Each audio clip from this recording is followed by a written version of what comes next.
All right, let's jump right into this explainer because today we're completely flipping the script on one of the most infuriating criminal enterprises out there. You know the drill, those terrifying pop-ups, the random calls saying your bank account is frozen. These global tech support scams are stealing millions every single year. But today, we're diving into this incredibly fascinating underground world where we expose these cybercriminals not by hiding from them, but by hacking directly into their operations. So, what happens when the scammer gets scammed? Man, it's a question that just feels like pure justice, right? We're going to look at this unbelievable role reversal where the victims actually become the victors, and these anonymous digital thieves suddenly find themselves staring right down the barrel of their very own webcams. To give you a taste of just how beautiful this chaos can be, check out this quote. This is the exact hilarious moment a scammer pretending to be with the IRS and threatening federal warrants accidentally called a literal police captain in Apex, North Carolina. The captain, he just calmly sits at his desk, lets the scammer spin this wild web of lies about money laundering, and then systematically takes him apart over the phone. The scammer hung up in an absolute panic. It's hilarious, sure, but it highlights a massive vulnerability for them. They usually have absolutely no idea who is actually on the other end of the line. Section 1.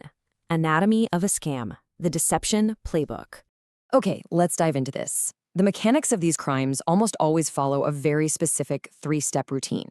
First, the scammer guides the victim to a fake refund form, totally tricking them into typing out their personal details. Second, once they've got remote access to the computer, they deploy a command to turn the victim's screen completely black. The victim thinks, oh, my computer is just processing. But actually, step 3 is happening in the background. The scammer is secretly manipulating the HTML code of the victim's actual bank webpage. They make it look like a massive, erroneous refund of like tens of thousands of dollars just dropped into their account. Then, they panic the victim into returning that overpaid money. But you might be wondering, how do they even know who to call in the first place? Well, this brings us to a really dark corner of the internet. Data brokers. These are entities that legally harvest and sell your personal information. Scammers don't need to be some sort of master hacker to find you. They literally just buy massive spreadsheets filled with your name, age, phone number, and email right from these brokers. It's wild to think about, but this legal ecosystem is actively feeding the illegal scamming industry. Section 2. Hacking the hackers, reversing the connection. Now this is the ultimate Trojan horse moment. To run their scam, the criminal absolutely relies on the victim installing remote access software. But hey, a connection is a two-way street.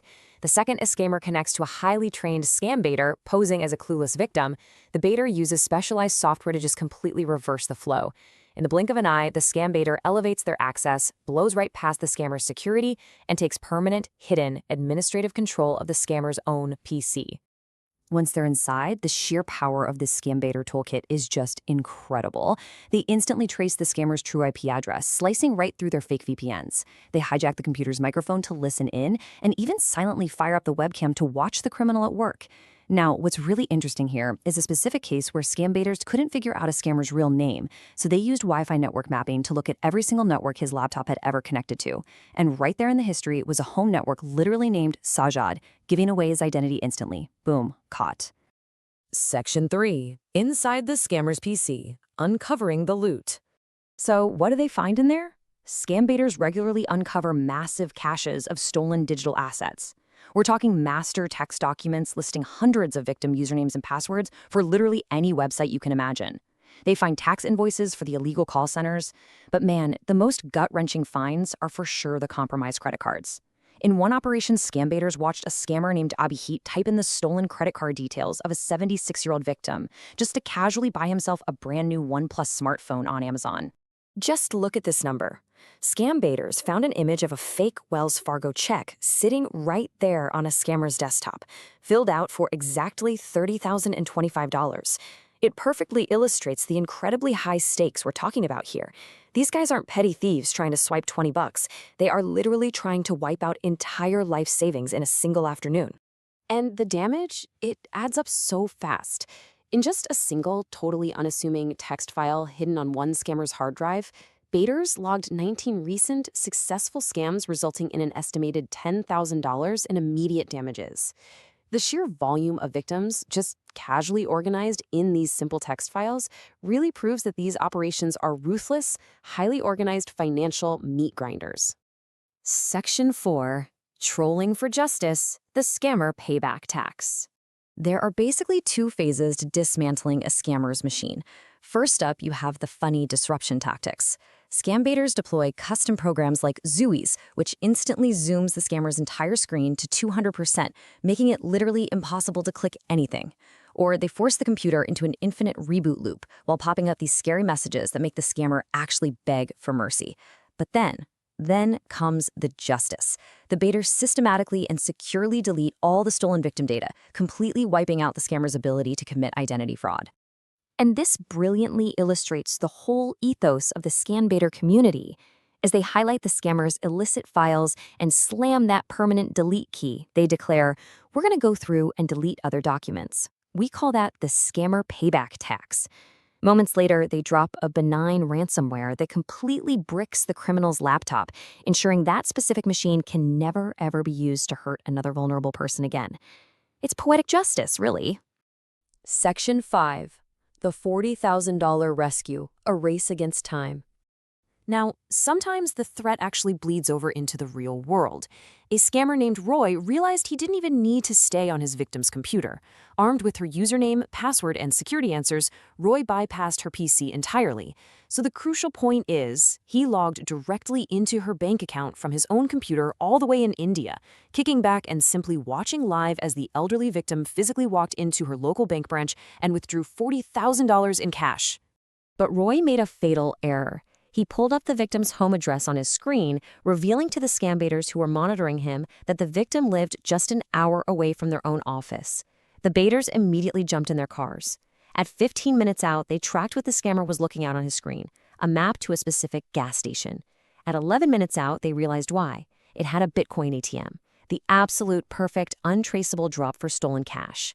And at exactly 0 minutes, the scam baiters pulled into the gas station just as the victim, driving a white SUV, parked at the pump holding a massive envelope of cash. The scam baiters gently approached the woman, realizing she was actually still on the phone with the scammers.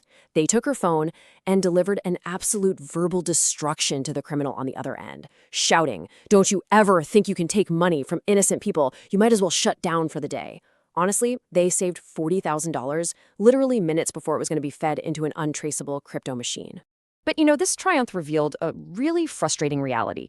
When the scam baiters escorted this sweet elderly woman back to her bank to safely redeposit the money, the bank staff actually pushed back against the scam baiters. It highlighted a massive, systemic lack of safeguards.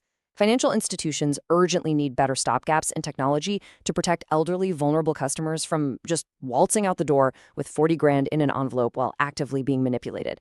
Section 6. Reclaiming the digital frontier. Protecting yourself.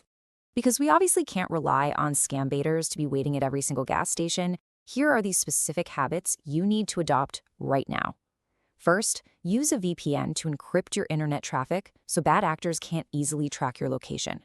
Second, employ data removal services to actively scrub your name, address, and phone number from those illegal data brokers we talked about earlier. Third, never, ever trust an unsolicited pop-up or phone call warning you about tech support or bank fraud. And finally, if you are ever in doubt, just hang up the phone, look up the official number of your bank or institution, and verify the issue with them directly. We've seen exactly how these criminal networks operate, how they buy your data, and how insanely quickly they can empty an account. Which leaves us with this final, vital thought. Criminals might already be buying access to your digital life right this very second. So what steps will you take today to erase your digital footprint? Think about it, secure your data, and stay safe out there.